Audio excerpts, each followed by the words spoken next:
Hello friends, हम अपनी आज की क्लास में सीखेंगे कि लॉग और एंटी लॉग कैसे फाइंड आउट करते हैं। ये हम करेंगे लॉग टेबल की हेल्प से। बहुत ही इजीली स्टेप बाय स्टेप तरीके से हम सीखेंगे लॉग और एंटी लॉग निकालना। चाहे आप कॉमर्स के स्टूडेंट हैं, साइंस के स्टूडेंट हैं, लॉग और एंटी लॉग एक ऐसा कॉन्सेप्ट है जो आपको आना बहुत ज़रूरी है। और हमारी जो नेक्स्ट क्लास है फ्रेंड्स, ज्योमेट्रिक मीन की, उसमें आपको लॉग और एंटी लॉग बहुत काम आने वाला है। तो इस क्लास को बहुत ध्यान से देखना। सबसे पहले ज़रूरी है कि आपके पास लॉग और एंटी लॉग की टेबल होनी चाहिए। ये आपको या तो अपनी बुक्स के लास्ट पेजेस में मिल जाएंगी, और अगर नहीं है तो मैंने डिस्क्रिप्शन बॉक्स में पीडीएफ अपलोड किया हुआ है, उसमें आपको लॉग और एंटी लॉग दोनों टेबल मिल जाएंगी। सबसे पहले लॉग और एंटी लॉग ये दोनों टेबल खोल लो। खुल गई? आ गई लॉग और एंटी लॉग की टेबल। अब उस टेबल को ध्यान से देखो। मैंने टेबल का एक छोटा सा पार्ट, जितना मुझे चाहिए था, वो यहाँ पे ऑलरेडी लिख रखा है। ध्यान से देखो इस टेबल को। टेबल में मेरे फर्स्ट कॉलम है मेन डिफरेंस का। ये जो दूसरा कॉलम है उसमें आपके पास होगी 0 से लेके 9 तक की वैल्यूज़, उसको बोलते हैं डिफरेंस का कॉलम। और ये तीसरे वाला जो हमारा पार्ट है ये है मीन डिफरेंस का पार्ट। लॉग हम निकालेंगे कम से कम 3 वैल्यूज़ का। लॉग के लिए आपको मिनिमम 3 डिजिट्स चाहिए और हाईएस्ट 4 डिजिट्स का ही आप लॉग निकाल सकते हो। अब अगर 3 डिजिट नहीं है तो क्या करेंगे, वो सब हम अपनी आज की क्लास में आगे देखेंगे। सबसे पहले मान लो मेरे पास ये 4 डिजिट की वैल्यू है 2, 7, 7 और 2। तो ये जो आगे के 2 डिजिट हैं ये हम देखेंगे हमारे मेन कॉलम में। हमारा थर्ड डिजिट है 7, ये हम फाइंड आउट करेंगे हमारे डिफरेंस के कॉलम में, थर्ड डिजिट। और हमारा जो ये फोर्थ डिजिट है 2, ये हम फाइंड आउट करेंगे मीन डिफरेंस के कॉलम में, फोर्थ डिजिट। क्लियर? पहले 2 डिजिट मेन कॉलम में, तीसरा डिजिट डिफरेंस के कॉलम में, फोर्थ डिजिट मीन डिफरेंस के कॉलम में। अब लॉग कैसे निकालेंगे? सबसे पहला स्टेप, काउंट करो पॉइंट से पहले कितनी वैल्यूज़ हैं।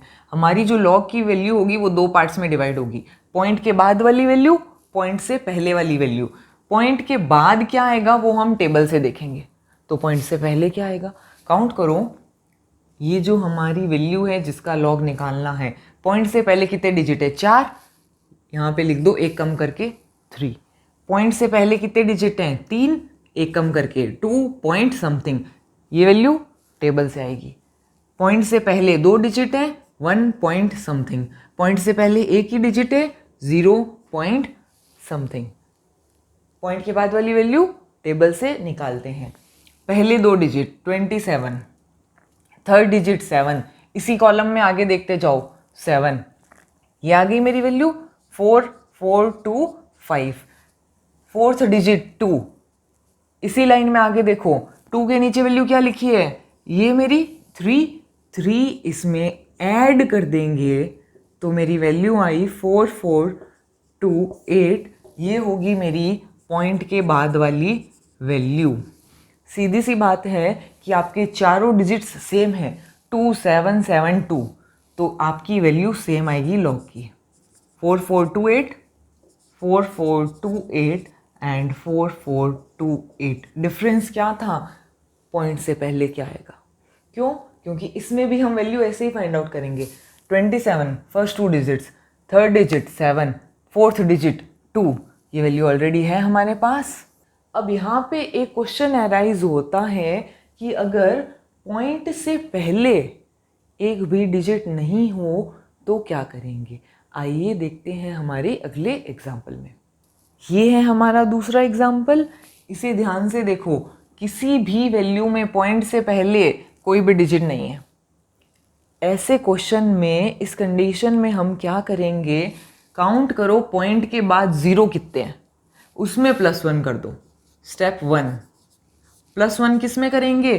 पॉइंट के बाद 0 काउंट करो, इसमें एक भी 0 नहीं है यानी 1। यहाँ पे साइन आएगा माइनस का, माइनस को हम ऐसे लिखेंगे 1 बार। और पॉइंट के बाद की वैल्यू वही 27 एंड 7 एंड 2 यानी 4 4 2 8। पॉइंट के बाद कितने ज़ीरो हैं? एक, यानी क्या आएगा -2। पॉइंट के बाद कितने ज़ीरो हैं? 2, उसे बढ़ा दो -3। पॉइंट के बाद 3 ज़ीरो हैं यानी -4। माइनस इसलिए क्योंकि आपके पॉइंट के बाद में ज़ीरो दिया हुआ है, पॉइंट से पहले कोई भी डिजिट नहीं दिया हुआ। वैल्यू कैसे फाइंड आउट करेंगे? वही 27 एंड 7। 27 7, फोर्थ डिजिट देना ज़रूरी नहीं है कि आपके पास फोर्थ डिजिट होना चाहिए, पर थर्ड डिजिट ज़रूरी है। इस एग्जाम्पल में सिर्फ 2 ही डिजिट हैं, थर्ड डिजिट नहीं है, हम उसे 0 एज्यूम कर लेंगे। 27 एंड 0, 4 3 1 4। यहाँ पे सिर्फ एक ही डिजिट है, क्या करेंगे? यानी दूसरा और तीसरा डिजिट दोनों को हम 0 एज्यूम कर लेंगे। ध्यान रखना, क्योंकि लॉग के लिए आपको मिनिमम 3 डिजिट्स कंपलसरी हैं। यहाँ पे एक ही है, हम यानी दोनों आगे की वैल्यूज़ 0 एज्यूम कर लेंगे, यानी 20 एंड 0। तो मेरी वैल्यू आई 3010। क्लियर फ्रेंड्स, हमने यहाँ लॉग निकालना सीख लिया। एक बार वापस से देखते हैं कैसे निकालेंगे।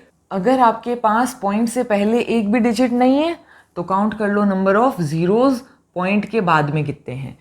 एक भी ज़ीरो नहीं है -1, एक ज़ीरो है -2, 2 ज़ीरो है -3, 4 ज़ीरो है तो -4। और ये वैल्यू कैसे फाइंड आउट करेंगे? मेन कॉलम में 2 डिजिट, डिफरेंस के कॉलम में तीसरा डिजिट, उसमें ऐड कर देंगे जो हमारा फोर्थ डिजिट की वैल्यू होगी। क्लियर फ्रेंड्स, अब हम देखते हैं एंटीलॉग कैसे निकालेंगे। निकालो फ्रेंड्स अब एंटीलॉग की टेबल। मैंने उसमें से एक लाइन, एक पार्ट यहाँ पे लिख रखा है 0.70। ये निकाल लो एंटीलॉग की टेबल में सबसे पहले। अब मेरा जो एग्जाम्पल है उसमें वैल्यू है 2.7060। एंटीलॉग यानी लॉग का उल्टा। हम सबसे पहले पॉइंट के बाद वाली वैल्यू टेबल में देखेंगे। ध्यान रखना, टेबल वैसे ही है फॉर्मेट, मेन कॉलम डिफरेंस का कॉलम थर्ड डिजिट देखने के लिए और फोर्थ डिजिट मेन डिफरेंस के कॉलम में देखेंगे हम। 0.70, तीसरा डिजिट है 6, वैल्यू क्या है 5082। ये फोर्थ डिजिट है 4, वैल्यू क्या है 5, यानी इसमें 5 क्या कर देंगे, वही ऐड 5087। ये पहला काम हमने किया। क्या किया? पॉइंट के बाद जो भी आपको वैल्यू दे रखी है उसे लॉग टेबल में फाइंड आउट करके लिख लो क्या आया आपका आंसर। अब इस 2 का क्या मतलब है? 2 का मतलब है +1 करके एक बढ़ा के 3 डिजिट्स के बाद में पॉइंट लगा दो। 2 का क्या मतलब है कि 3 डिजिट्स के बाद में आपको पॉइंट लगाना है। अगर यहाँ पे मेरी वैल्यू होती 1.7064, ये वैल्यू टेबल से फाइंड आउट करते हैं, पॉइंट के बाद वाली वैल्यू टेबल से निकालते हैं, वो तो सेम ही आती 5087। 1 का क्या मतलब है? यानी कि 2 डिजिट्स के बाद में पॉइंट लगाना है, एक बढ़ा के। 0.7064 इसका क्या मतलब होता? यानी आपको एक डिजिट के बाद में पॉइंट लगाना है। अब अगर मान लो यहाँ पे है -1, उसका क्या मतलब होता? ध्यान से, -1 का मतलब है 0.5087। क्लियर? -2 7064, -2 का क्या मतलब है कि आपके पॉइंट के बाद में एक ज़ीरो आएगा।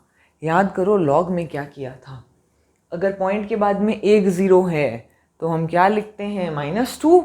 क्रॉस वेरीफाई कर लो, आपका आंसर सही है। और ये चारों डिजिट हम लॉग की टेबल से निकालेंगे। लॉग की टेबल में 5087, ये डिजिट निकाल के देख लो, आपका आंसर यही आएगा 7064।